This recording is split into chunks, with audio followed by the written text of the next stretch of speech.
لست للفردوس آلا ولا أقوى على النار الجحيم فهب لي توبة واغفر ذنوبي فإنك غافر الذنب العظيم بسم الله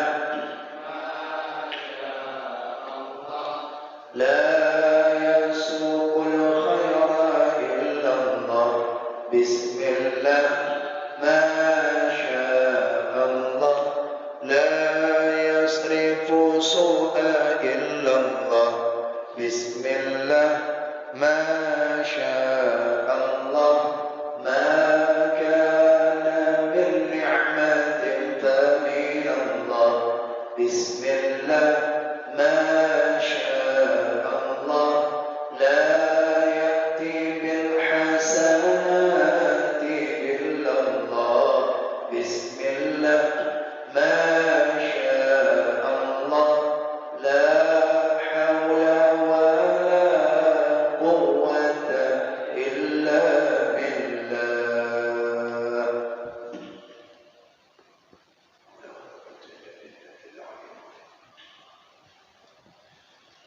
السلام عليكم ورحمة الله وبركاته.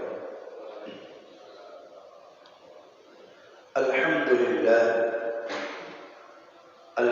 لله رب العالمين والصلاة والسلام على أشرف الأنبياء والمرسلين إمام المتقين وعلى آله وصحبه المجاهدين الطاهرين أما بعد فقال الله تعالى في القرآن الكريم يا أيها الذين آمنوا اتقوا الله حق تقاته ولا تموتن إلا وأنتم مسلمون وقال رسول الله صلى الله عليه وسلم من سلك طريقا يلتمس فيه علما سهل الله طريقا إلى الجنة.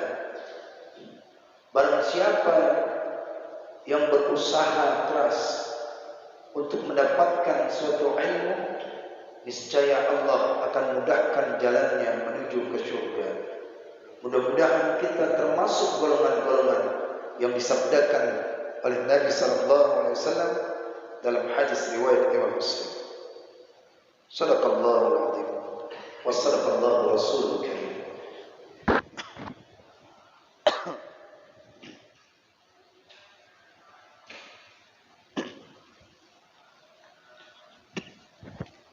Baik Bapak-bapak sekalian yang dimuliakan oleh Allah Subhanahu wa taala,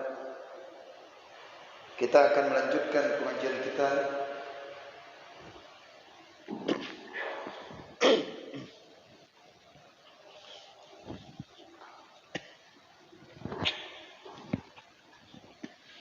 dalam kitab Al-Hikam pada halaman 54. Kita lanjutkan pada dalam kurung kalam yang berikutnya. Alhamdulillah. Subuh ini kita dapat melaksanakan salat subuh secara berjamaah. Kemudian kita lanjutkan kepada pengajian rutinitas kita. Setiap hari Ahad kita akan kembali membacakan kitab Al-Hikam, yaitu disyarahkan oleh seorang ulama Terengganu daripada ulama Melayu. Beliau mensyarahkan untuk memudahkan bagi orang awam, dan kitab ini adalah kitab yang populer di dalam kalangan ulama-ulama sufi, ulama-ulama tasawuf. Mudah-mudahan Allah berikan keberkahan futuh, Allah berikan hikmah-hikmah di dalam hidup kita dunia dan akhirat. Semoga semakin kita dekat kepada Allah Subhanahu wa taala. Amin ya rabbal alamin. Kita akan lanjutkan kembali di dalam kitab Al-Hikam yang akan kita kaji pada pagi ini, yaitu di halaman 54 pada barisan yang ke 8. A'udzu billahi minasyaitonir rajim. Bismillahirrahmanirrahim.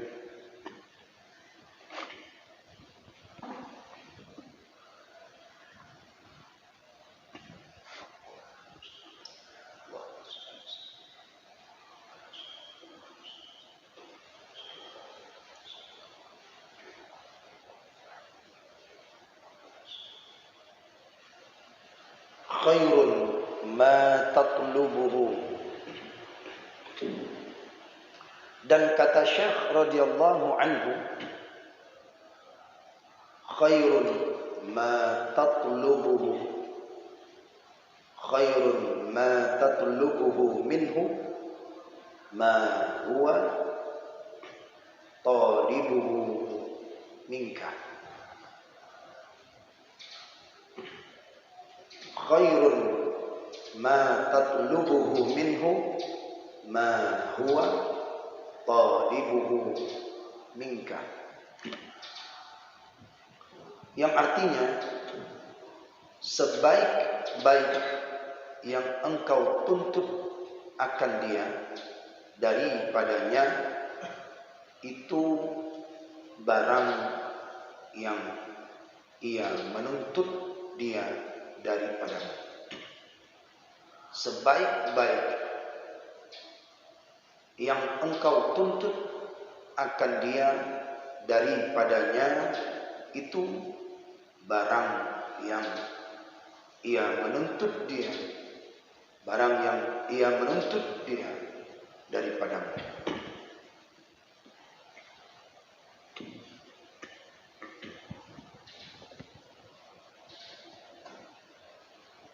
Apa maknanya ini? Kita tulisnya biar lebih fokus ke dalam konteks. Khairun ma tatlubuhu minhu ma huwa talibuhu minka.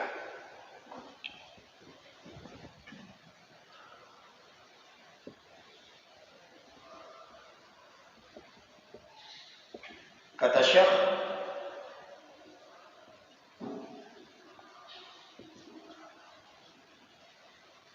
khairun ma tatlubuhu, khairun ma tatlubuhu ma huwa talibuhu minka. Benar? Khairun ma tatlubuhu minhu ma huwa, khairun ma tatlubuhu minhu ma huwa talibuhu minka. Minhu ma huwa talibuhu minka. Khairun ma tatlubuhu minhu ma huwa talibuhu minka. Artinya apa? Sebaik-baik, khairun ma, barang sesuatu, tatlubuhu yang engkau tuntut, yang engkau minta. Talabul ilmi, menuntut, meminta. Sebaik-baik barang yang engkau tuntut akan dia Allah, minhu daripadanya ma, barang tadi, ma huwa, apa yang dia, Allah, talibuhu, yang menuntut akan dia daripada engkau. Paham sih? Paham kan? Jelas? Nah, ini perkataannya saja. Khairun, sebaik-baik apa saja yang engkau tuntut akan dia, ya Allah, minhu, daripadanya apa saja, ma huwa, barang yang dia, Allah, barang yang dia, barang apa saja yang Allah tuntut akan dia, barang ini, gini aja ya, minka, daripada engkau. Saya tulis biar enak. Sebaik-baik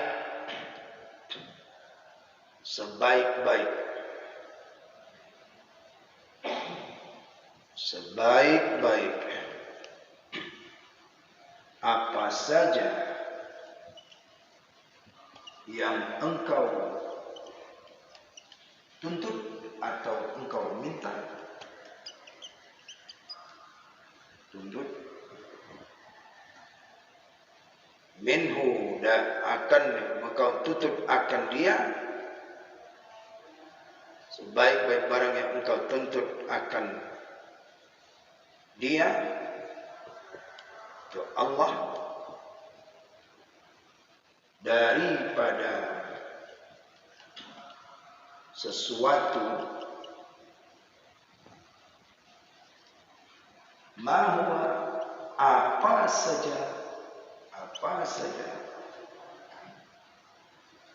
saja yang dia tuntut, apa saja yang dia tuntut, ya,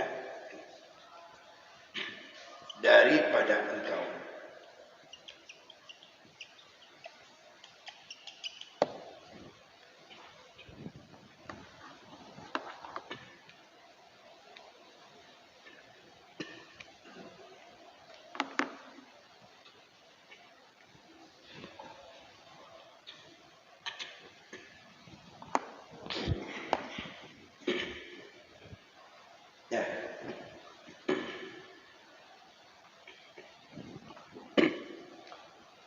Khairun ma tatlubuhu minhu ma huwa talibuhu minka. Sebaik-baik apa saja yang engkau tuntut daripadanya, barang yang ia tuntut daripadanya, barang itu daripada engkau sesuatu. Pada pertemuan yang lalu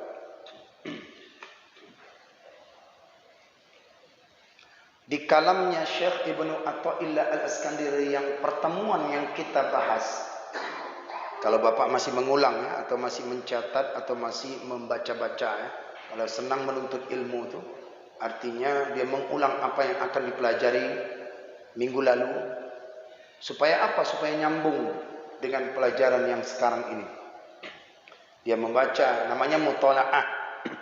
Di pesantren kalau enggak mutolaah enggak akan dapat. Makanya itu bahwasannya seseorang belajar dia untuk memahamkan adalah ketika dia mutolaah baru paham. Ketika di sini dia tidak paham. Ketika dia mutolaah apa yang dikaji tadi, itu yang mengulang-ulang.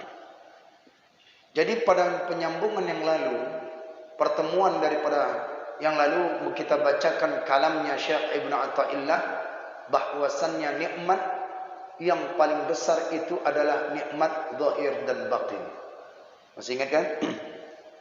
Di kalam ini beliau menyambungkan kalimat yang lalu, bahwasannya seseorang yang ingin dia itu daripada mendapatkan nikmat yang zahir, nikmat yang batin, nikmat yang sempurna yang pada diri seorang yang salik, maka ketahuilah, kata Syekh Ibnu Athaillah melanjutkan kalam ini, bila engkau ingin seperti itu, khairun ma tatlubuhu min, sebaik-baik yang apa engkau minta itu adalah daripada apa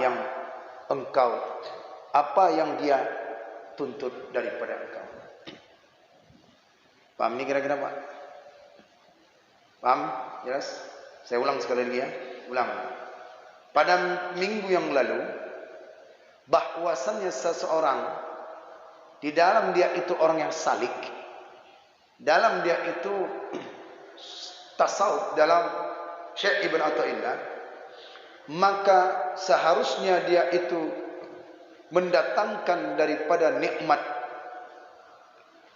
Bila engkau mendapatkan rezeki yang taat, akan ada mata rizqaka ta'ata wal ginayata anha, dan engkau mendapatkan daripada kekayaan daripada taat itu, faqad isbaghal, maka sungguh engkau sempurnakanlah nikmat itu. Jika engkau mendapatkan rezeki taat, maka sempurnakan atas engkau satu nikmat. Mana nikmatnya? Nikmat zahir dan nikmat batin. Itu sempurnakan bila ingin mendapatkan rezeki yang taat.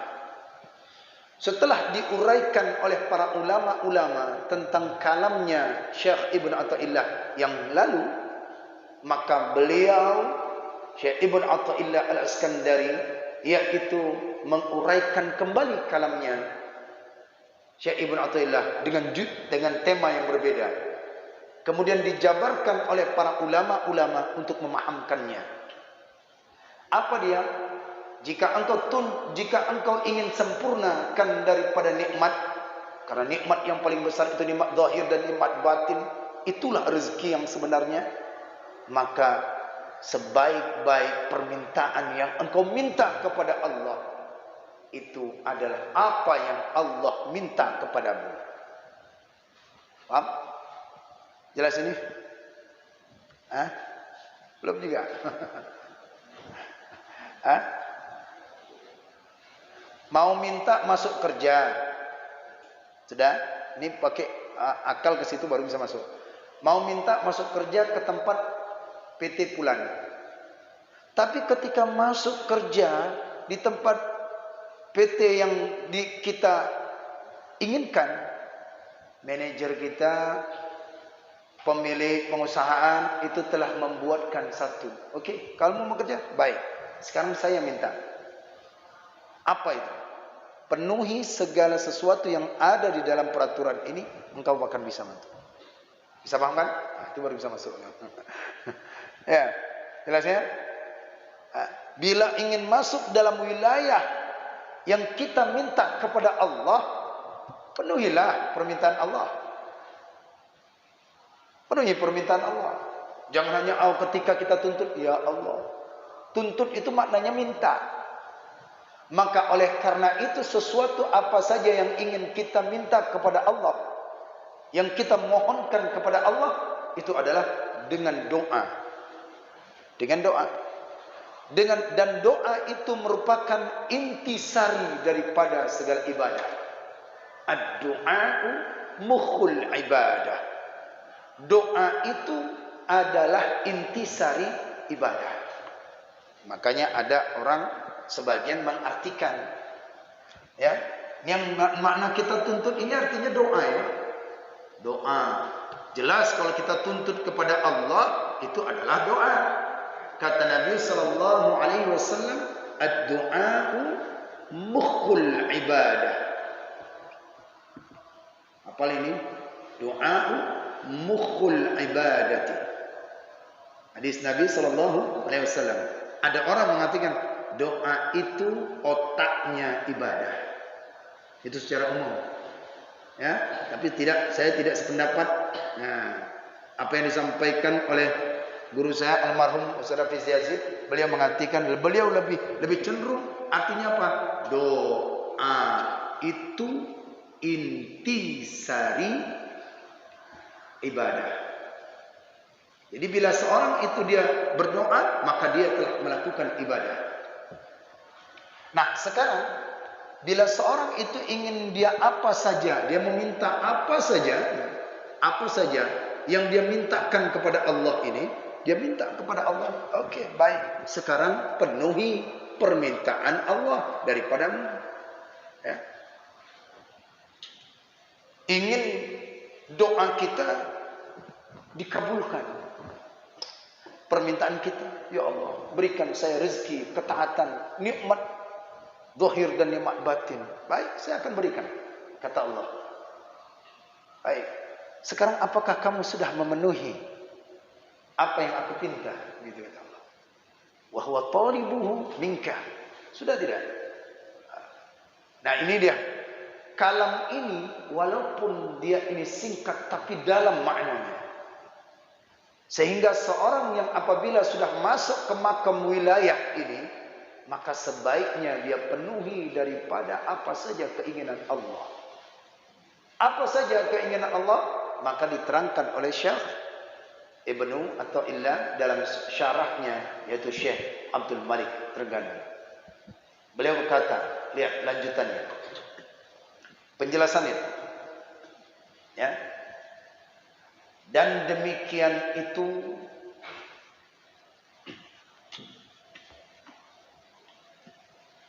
sidqun dalam ubudiyah, dan mendirikan pada hak rububiyah, karena ya itu yang dituntut oleh segala orang yang arif. Orang yang arif billah itu orang yang sudah mengetahui, orang yang dekat, awam, alim, arif. Sudah? Lihat, perhatikannya. Dan demikian itu, ini dia kata-kata ini. Dan demikian itu, kalamnya Syekh Ibnu Athaillah mengatakan bahwasan dan demikian itu. Apa kata penjelasannya? Sidqun dalam ibadah. Satu, bila engkau ingin daripada tuntutan, ingin kamu dan tuntutan, artinya mohon kepada Allah, doamu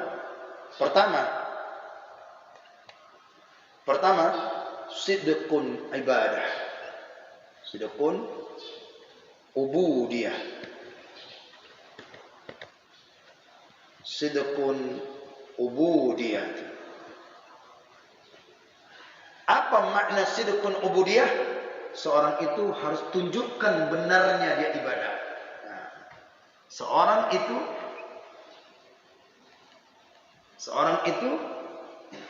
harus benar-benar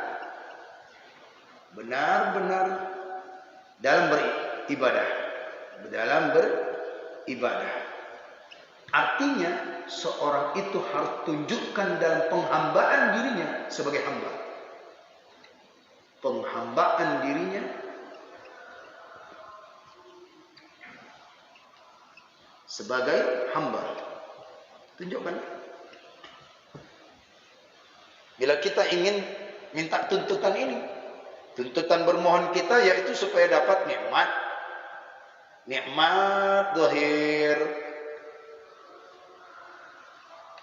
nikmat batin. Ini yang kita minta. Kalau begitu engkau minta nikmat ini, ya, sekarang tunjukkan dirimu ini. Benar nggak ibadah selama ini? Apakah sudah sempurna tidak ibadah? Takbirmu, niatmu sempurna tidak? Ya. Rukukmu, sujudmu, itu perkara zahir saja. Perkara batin, tunjukkan dulu. Sidqun ubudiyah, benar-benar dalam beribadah. Apakah cukup kita ibadah kita hanya sekedar mengetahui, orang belajar di buku? Tidak.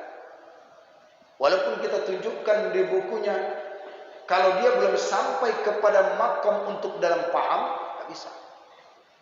Sulit untuk contoh dalam perkara ubudiyah saja, ibadah saja. Baik yang ibadahnya mahdah atau ghair mahdah, atau ibadah solat saja. Ya, solat. Salah satu rukun saja, ini rukunnya, rukun solat. Ini kita ulang-ulang. Pertama adalah qalbi. Yang kedua adalah fi'li. Yang ketiga adalah qauli. Ya, ini saja. Ini banyak yang enggak tahu nih. Ada maknawi. Banyak tahu. Ini tak. Lihat. Dia rajin ibadah dalam rukun 13 itu. Maka terpecah rukun qalbi, fi'li, qauli, maknawi. Ini saja yang kita bahas. Makna yaitu tentang masalah qalbi, masalah niat. Ini.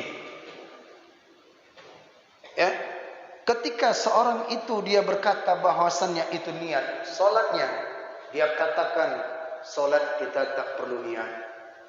Padahal di sini disebutkan adalah niat yang niat dalam solat ini, yaitu hanya dia itu letak. Maka niat dalam sini memiliki kedudukan. Kedudukan. Niat memiliki kedudukan. Ada kedudukannya itu adalah 7 niat. 7 kedudukan maksudnya. Ada 7. Ini perkara niat aja. Yang biasa saya mengajarin ketika niat ini, ketika kita suruh praktekkan dalam niat, salah sih.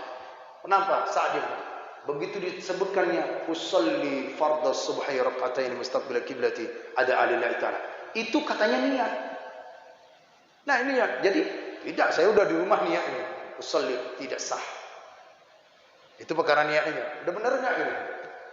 Engkau ingin mendapatkan nikmat, tapi dalam perkara niat tidak tahu. 7 dalam kedudukan niat ini ada 7. Kedudukan niat ini ada 7. Pertama hakikat. Yang kedua itu adalah ya daripada hukumnya. Yang ketiga adalah tempatnya. Yang keempat itu adalah masanya. Yang kelima adalah syaratnya. Yang keenam itu adalah kaifiatnya, cara. Yang ketujuh itu adalah tujuannya. Ini satu-satu kita kupas panjang. Benar nggak? Belajar masalah niat dulu. Yang merasa bahwasannya rubuk ibadah kita ingin minta kepada Allah, tapi sedekun ubudiyah belum. Itu perkara niat, belum lagi. Jadi nggak cukup. Yang mengaji aja udah bingung nih. Apalagi yang tidak dia mendalamkan ilmu ibadah, rajin sholat, rajin. Itu perkara niat, belum lagi wudu, belum lagi apa. Kita perhatikan hakikat niat. Apa hakikat niat? Oh niat bukan. Hakikat niat itu adalah qasdun syai'in muqtarinan bi fi'li. Itu hakikat niat. Hakikat niat qasdun. Qasdun itu secara bahasa artinya sengaja. Tujuan, enggak boleh. Tujuan. Dalam istilahnya adalah qasdul syai'in. Istilah menurut syar'i, qasdul syai'in muqtarinan bi fi'lihi. Muqtarinan bi fi'lihi. Mengkasatkan bertujuan sesuatu yang dibarengi dengan perbuatan, disertai dengan perbuatan. Jadi bukannya niatnya di rumah, bukan niatnya itu, tidak. Oh tapi kalau usolli tadi itu, nah ini masih hakikat aja kita bahas ini. Belum lagi hukum, belum lagi ini. Benerin dulu ibadah, benerin, sungguh-sungguh dalam beribadah. Cari tahu cara ibadah. Tak usah yang gitu. Belajar, cari guru. Praktekkan saya sholat selama ini. Benar enggak sholat saya? Hai, ya. Dalam masalah ini tidak memandang satu orang pakaian, tidak. Lihat dulu ilmunya ini. Dalam dia mengamalkan itu. Seorang ini dia harus dengan daripada hakikat niat. Hakikat niat itu apa? Sesuatu makna daripada hakikat niat itu adalah membarangkan sesuatu daripada dengan perbuatan. Perbuatan apa itu? Takbir. Nah, takbir itu adalah ketika itu perbuatan. Allahu Akbar. Saat seorang itu bertakbir Allahu Akbar, maka hakikat niat masukkan ke dalam hati. Saya takbir, ini masukkan dalam niatnya. Shalli fardhu subhi rak'atain mustaqbilan qiblati ada'an lillahi ta'ala. Maka saat takbir Allahu Akbar. Jalan terus ini masukkan lafaz niat tadi dalam hati. Ini hakikat. Hakikat ini. Ini barangnya ini. Jadi kalau seorang itu dia kalau misalnya ada orang yang dia itu dalam mazhab Syafi'i tidak harus berbarengan, tapi kalau dalam mazhab Maliki mereka itu tidak, niat itu di luar takbir. Niat itu di luar takbir. Allahu Akbar. Begitu. Begitu masuk dia, Allahu Akbar. Allah. Itu mereka. Tapi kalau dalam kita mazhab Syafi'i saat mengatakan Allahu Akbar, di situ jalan. Salah-salah begini.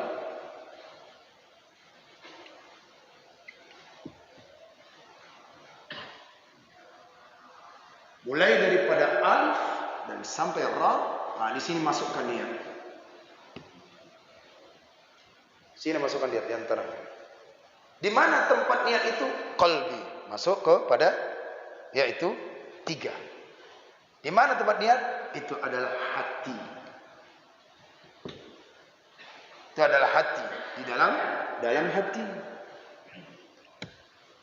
Jelas ya? Hukumnya apa? Wajib. Hukumnya wajib. Jadi kalau dia tidak, salah. Masanya kapan? Ketika takbir mulai alif sampai ra. Alif sampai ra. Mulai itu masanya itu ketika takbir muqtarinan. Ya. Syaratnya apa? Islam. Syaratnya Islam dan mengetahui daripada masuk waktu salat. Kaifiatnya apa? Caranya angkat tangan kemudian berbarengan. Tujuannya apa? Tujuan membedakan mana salat yang sunnah, mana salat yang fardu, mana salat. Soalnya apa? Salat Jumat 2 rakaat, salat subuh 2 rakaat, salat sunat 2 rakaat. Maka tujuan dengan memakai niat supaya bisa dapat membedakan mana-mana yang demikian. Ini harus tahu nih. Seorang ahli ibadah, rajin ibadah, kalau masalah niat dia tidak tahu, salah. Maka dikatakan orang ketika itu adalah yaitu seorang yang di dalam rukunnya ini, maka dia harus tahu mengetahui daripada ta'arud. Dia harus mengetahui daripada ya. Bahasa Arab ini qasdun, ta'arud, ta'yin. Ini 1, dia harus mengetahui ini. 2, dia harus mengetahui ini. 3, harus mengetahui ini. Di dalam dia qasad, ta'arud dan ta'yin. Bila salah satu ini tidak ada, tidak sah salat ini dalam mazhab Syafi'i. Ini benar ibadah itu, dibenerin aja ibadah. Apa qasad itu? Coba kalau Bapak dia mengatakan itu ketika dalam salat subuh usolli fardhu subhi rak'atain mustaqbil qiblati ada alillahi taala. Itu lafaz. Itu hukumnya sunat. Dan itu untuk supaya yaitu supaya tidak was-was. Makanya ditekankan hukumnya dia di mustahabun. Kalau dia qasad itu apa? Apa qasad Pak? Hah? Apa qasad Pak? Salli fardhu subhi. Kalau enggak tahu, payah nih. Rak'ataini mustaqbilal qiblati adaan lillahi ta'ala. Kira-kira siapa tahu? Apa itu qasad? Yang tahu dulu, nah, Pak Wa dulu. Yang tua dulu. Dia sendiri. Apanya dia sendiri qasad dia sendiri? Hah? Dalam arti qalbi. Qasad itu apa? Hah? Qasad itu apa? Hah? Bukan. Apa qasad? Bayang benar? Hah? Ya artinya mengenyaja. Yang mana itu qasad? Yang mana qasad? Usalli. Yang mana ta'arud? Yang mana ta'arud? Usalli. Ta'arud yang mana? Bila ini aja tidak tahu kita harus susah nih, harus diulang lagi nih. Harus di dalam ta'arud yang mana? Hah? Ta'arud adalah fardu. Ta'yin yang mana?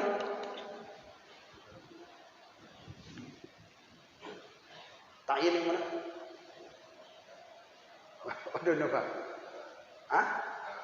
Apa? Kiblat. Oke. Kan banyak yang nggak tahu kan? Belajar Pak. Pak Izan. Ta'yin yang mana? Kakek mana? Pak Malil, ta'yin yang mana? Hah? Menghadap? Menghadap ke mana? Hah? Jenis sholatnya. Subuh. Ini tiga ini wajib. Yang lainnya sunat, sunat, sunat, sunat, sunat. Jadi yang ini masukkan dalam hati. Allahu sengaja sholli fardhu subh itu udah memadah. Allah masuk hati. Mau dia masukkan sunat-sunat bagus. Kalau ini adalah wajib, kalau semua ini dimasukkan ke dalam qalbu, ini adalah wajib plus sunat. Sudah? Dimasukkan dalam hati. Benerin, latihan dulu. Allah. Jangan udah masuk deh. Allahu Akbar baru usolli fardhu biharam. Itu tidak sah. Dia udah di luar roh itu. Allah atau dalam hati. Allah tidak sah. Udah di luar. Udah di luar. Dia harus muktarinan bifi'ali. Ini saya ulang-ulang kenapa? Karena banyak yang nggak tahu. Cara dia praktek memang tahu. Tapi ketika kita telusuri tidak. Baik. Muktarinan itu terbagi dua. Muqarranah namanya. Muqarranah terbagi dua. Muqarranah itu artinya berbarengan. Barengan. Pertama yang disebut dengan hakiki. Yang kedua disebut dengan urfi. Itu muqarranah. Hakiki itu mana? Benar-benar dia mendalami di makna yang di dalam hatinya. Usolli yang dia ucapkan sebelum takbir maka masuk di dalam hatinya. Usolli fardhu subhi rak'atain mustaqbil qiblati adaan ma'muman lillahi ta'ala. Maka dalam hatinya itu juga yang diucapkan. Sementara urfiyah itu asalkan sudah terlintas dia, sudah cukup. Ini orang awam, urfiyah kita. Tapi levelnya sini. Jadi jika seorang itu usollinya benar, usolli fardhu subhi rak'ataini mustaqbilal qiblati adaan lillahi ta'ala. Ininya benar. Tapi ketika di dalam hatinya ini ta'arufnya tak ada. Sengaja saya sholat subuh katanya. Sengaja saya sholat subuh, zuhur, tapi fardunya hilang. Ininya hilang, tak ada. Tidak sah. Karena masukkan ta'arufnya, masuk ke dalam ta'aruf itu. Usolli fardhu subh. Oh susah dia, tidak menyamakan sampai ke sini susah. Allah, susah menyamakannya. Cukup dengan ini. Usolli fardhu zuhri dalam hati. Itu sudah cukup. Tapi bila mendapatkan sunat dapat pahala. Lama takbirnya itu adalah 7 alif 14 harkat. Lewat daripada ini batal. 7 alif. Syekh Nawawi Al-Bantin mengatakan 7 alif 14 harkat. Allahu Akbar. Berapa harkat? Berapa harkat? Allahu Akbar. Berapa harga? Empat. Allah. Ini sedang masuk niat nih. Allahu Akbar.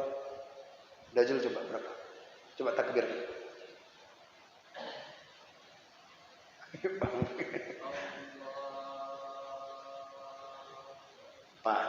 Empat belas harkat.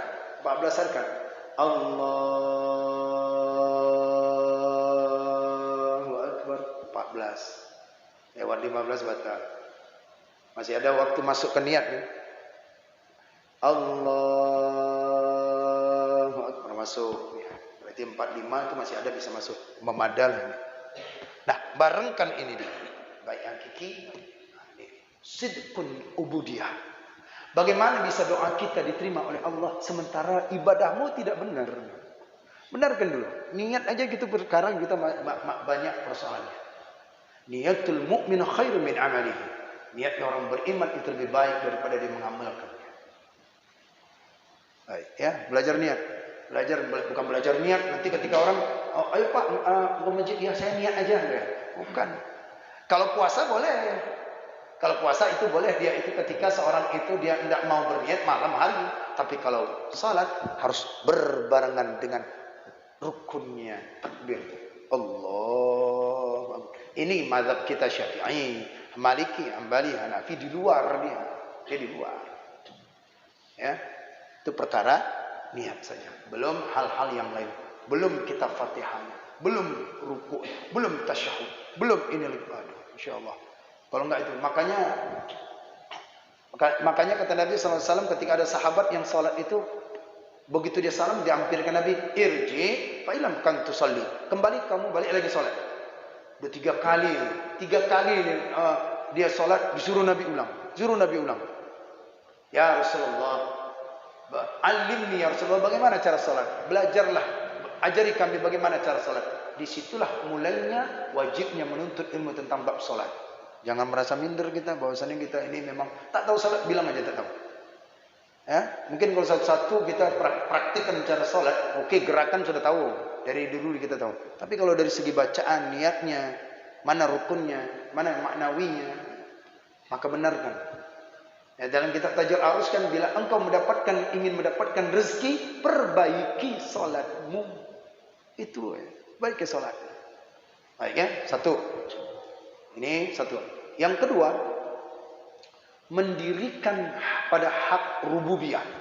Yang kedua, tuntutan yang kau bermohon ingin mendapatkan seperti itu, maka yaitu adalah yang kedua, apa dia? Hak ketuhanan. Hak ketuhanan. Apa itu hak ketuhanan itu? Hak sifat ketuhanan apa itu? Harus kita penuhi. Ya, harus kita penuhi. Yang ketiga, apa dia? Karena yaitu yang dituntut mendirikan hak rububiyah. Oh, dia dua. Tuntut oleh segala orang. Ini dua. Ya. Maka dua perkara ini adalah yang harus dituntut, yang harus dilakukan oleh al-arif. Seorang yang arif. Orang yang arif. Bagi orang awam mungkin belum sampai, tapi kalau orang yang sudah makomnya tinggi, maka yang pertama bila ingin mendapatkan nikmat zahir, nikmat batin yang sempurna, maka kamu benarkan ibadahmu. Setelah itu, dan juga engkau hak Tuhanmu itu dirikan, kerjakan. Ini bagi siapa? Orang arif billah. Arifun billah. Berarti kita belum sampai ini makom nih. Belum sampai makom di sini. Masih tahap belajar dengan mubtadi. Oh ya? Hah? Ulama belum tentu. Ulama itu kan banyak yang tahu. Makna ulama itu tahu, mengerti, alim. Saya bilang tadi, awam, alim, ulama. Awam, alim, ya kan? Awam, alim, arif. Jadi tingkat 3. Mubtadi, mutawasid, muntahi. Ini tingkat makom tinggi para aulia. Berarti itu tingkat para aulia. Jadi kita mau level ke sana, tahap dulu, belajar dulu. Makanya kita kan dalam tahap belajar. Makanya belajar itu cara sholat yang benar, belajar itu cara takbir yang benar. Apa syarat takbir? Syarat takbir aja. Allahu Akbar. Takbir aja punya syarat. Lihat kitab yang paling tipis saja. Masailul Muhtadi, Kifayatul Ghulam, Safinatul Najah, kitab tipis itu. Syarat takbir banyak yang tidak mengetahui. Ada syarat takbir. Sabilal Muhtadin juga ada. Shiratal Mustaqim juga ada. Yang sudah kita bahaskan. ya, cek kembali perkara-perkara ibadahnya. Kenapa? Karena dia sehari-harian. Nanti ulang kembali, mutola'ahkan kembali supaya benar. Kalau benar ibadah kita, nanti disebut. Kalau benar ibadah kita, maka akan benar. Lihat ya, perhatikan ya. Kita lanjutkan sampai di situ. Dan jikalau engkau kendaki kata engkau, dan jikalau engkau kendaki engkau kata, jikalau engkau ingin katanya, jikalau engkau mau, maka engkau kata menjunjung segala suruhnya dengan menyerahkan bagi qaharnya. Jika engkau ingin makom yang demikian ini supaya doamu dikabulkan, maka junjung tinggi perintah Allah. Satu. Ya. Imtithalu awamirillah, menjunjung tinggi perintah Allah. Satu. Yang kedua, jikalau engkau ingin kehendaki, jikalau kehendak engkau, artinya jikalau engkau mau, kata yaitu wujud taat dan kaya daripada segala bahagian nafsu. Wujud taat, adanya taat dan nafsu itu dipinggirkan sedikit. Ini nafsu pinggirkan. Bila ingin seperti bermohon, maka nafsu dunia, nafsu pinggirkan dulu. Bagian nafsunya. Adanya taat dan pinggirkan daripada nafsu dunia. Yang ketiga, mendirikan pada hak ubudiyah yang lepas daripada mengikut hawa dalam maqam takwa. Yang ketiga. Ini yang ketiga ya. Mendirikan pada hak ubudiyah, tetapkan daripada hak ubudiyah apa saja, dan kemudian lepas daripada mengikut makom takwa. Bagaimana bisa mencapai tingkat takwa? Nafsu dunia masih ada. Jadi nggak akan bisa. Jadi lepaskan dulu, sunyikan dulu. Ya. Kalau kita masih dalam belajar tahap syariat, fikih sholat aja, itu fikih sholat aja, lepaskan dunia dulu. Lepas, tanggalkan dulu. Supaya kita bisa fokus belajar ibadah. Nanti nyambung lagi. Untuk dalam itu. Nah, bagi orang alim, bagi orang arif kan tidak. Dia enggak dahulukan daripada Allah, daripada dunia. Dunia itu datang sendiri. Kalau Allah yang dia tuju, maka dia termasuk orang yang kaya. Kenapa? Karena pusatnya langsung. Sumber sang kaya itu adalah ya Allah. Yang maha pemberi rezeki. Allah yang maha kaya. Baik, nah itulah dia tuntutan yang kita tuntut yang kepada Allah. Jika kita ingin sesuatu apa saja, maka perbaiki ibadah benar-benar makom ini. InsyaAllah kita akan lanjutkan kembali di pertemuan berikutnya, masih melanjutkan ini. Makanya saya katakan tadi, ulama-ulama mengatakan yang saya sampaikan bahwasanya kalam ini sangat pendek sekali. Tetapi dalam makna dan maksud dan tujuannya. Bila kita kupas satu-satu tentang perkara ini, tak cukup waktu 1 jam, 2 jam untuk membahas ini saja. Tapi insyaAllah kita akan berlanjut tiap ahad udah alikam aja kan, udah jadi enak. Gak selang-seling, karena sudah khatam satu kitab. InsyaAllah. Wallahu alam bissawab. A'udzubillahi minasyaitonir rajim. Bismillahirrahmanirrahim. Alhamdulillahi rabbil alamin. Hamdan yuwafi ni'amahu wa yukafi mazidah. Ya Rabbana lakal hamdu kama yanbaghi li jalali wajhikal karim wa 'azimi sultanik. Allahumma salli wa sallim wa barik ala sayyidina Muhammadin ya dzal jalali wal ikram. Wa salli wa sallim ala sayyidatina wa ashabi Rasulillah ajma'in. Allahumma asina 'aqibatana fil umuri kulliha wa ajirna min khizyi dunya wa adhabil akhirah. Allahumma inna nas'aluka ridhaka wal jannah wa na'udzu bika min sakhatika wan nar. اللهم إنك عفو كريم حليم تحب العفو عنا يا الله يا كريم. اللهم اختم لنا يا الله بحسن الخاتمة ولا تختم علينا يا الله بسوء الخاتمة. اللهم اجعل توبتنا توبة مقبولة ولا تجعل توبتنا توبة مردودة. اللهم اجعل آخر كلامنا عند انتهاء آجلنا من الدنيا قول لا إله إلا الله ومحمد رسول الله. اللهم اغفر لنا ذنوبنا ولوالدينا وارحمهما كما ربيانا صغيرا ولشيخنا ولمشايخنا ولجدنا ولجدتنا ولأجدادنا ولجميع المسلمين والمسلمات والمؤمنين والمؤمنات الأحياء منهم والأموات برحمتك يا أرحم الراحمين. ربنا ظلمنا أنفسنا وإن لم تغفر لنا وترحمنا لنكونن من الخاسرين. ربنا آتنا في الدنيا حسنة وفي الآخرة حسنة وقنا عذاب النار. وصلى الله وسلم على سيدنا محمد وعلى آله وصحبه أجمعين. سبحان ربك رب العزة عما يصفون والسلام على المرسلين والحمد لله رب العالمين. الفاتحة. أعوذ بالله من الشيطان الرجيم بسم الله الرحمن الرحيم الحمد لله رب العالمين الرحمن الرحيم مالك يوم الدين إياك نعبد وإياك نستعين اهدنا الصراط المستقيم صراط الذين أنعمت عليهم غير المغضوب عليهم ولا الضالين رب اغفر لي ولوالدي وللمؤمنين آمين صلى الله على محمد صلى الله عليه وسلم صلى الله على محمد صلى الله عليه وسلم صلى الله على محمد ya Rabbi salli wa sallim wa barik alaihi. Demikian kajian kita kitab Al-Hikam ini yang disampaikan oleh Syekh Ibnu Athaillah Al-Iskandari dengan kalam yang beliau yang sampaikan yang begitu menghujam, yang begitu menusuk di dalam kalbu kita. Jika ingin kita sampai doa kita, yaitu maka sempurnakanlah ibadah kita. Sidqun ubudiyah, benar-benarlah beribadah. Bukan benar-benar ibadah 5 waktu kita kerjakan, tidak. Bagaimana cara ibadah yang benar, itu maksudnya. Maka belajarlah fikih. Dalam salat, belajarlah fikih salat. Apa saja dalam perkara, belajarlah kita. Perbaiki itu. Jangan malu bertanya. Jangan malu minta dipraktekkan salat kita. Karena itu sampainya kita kepada Allah Subhanahu wa taala. Jadi oleh karena itu, itulah yang kita tuntut kepada Allah, maka perbaiki benar kita. Jika kita ingin doa kita dikabulkan, perbaiki daripada ubudiyah. Hak Allah kita lakukan. Apa itu hak Allah? Amar ma'ruf, nahi munkar. Imtithalu awamirillah, wajtinabu nawahi.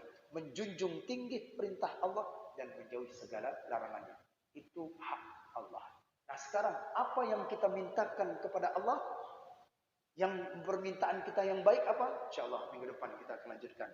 Jadi permintaan kita, doa yang kita mintakan itu apa yang baik? Apa minta kaya? Ada minta ini? Ada minta itu? Bukan. Doa itu sangat penting. Yaitu riwayat Imam Abu Dawud, Imam Tirmidzi mengatakan, walaupun hal yang remeh sekalipun, yang sepele, engkau minta kepada Allah. Sampai-sampai sahabat itu berminta kepada Allah tentang sendalnya putus pun dia minta kepada Allah. Sendal putus minta kepada Allah. Hal remeh. Itu menunjukkan bahwasannya dia itu seorang hamba. Seorang iftikar berhajat kepada Allah. Apalagi yang besar. Siapa yang besar? Itu Rabi'ah. Dia minta besar langsung. Saat dia minta doa kepada Allah, dia minta yang besar. Apa dia? Saya minta kepada Allah, kedudukan saya nanti di akhirat sama dengan engkau ya Rasulullah. Begitu dia. Jangan tanggung. Jadi minta doa itu jangan tanggung. Walaupun yang remeh, minta kepada Allah. Minta yang besar itu lebih baik. InsyaAllah apa yang kita minta minggu depan insyaAllah kita akan bahaskan. Wallahu a'lam bishawab. Saja. Assalamualaikum warahmatullahi wabarakatuh. Baik, Bapak, sarapannya sudah disiapkan di rumah Pak.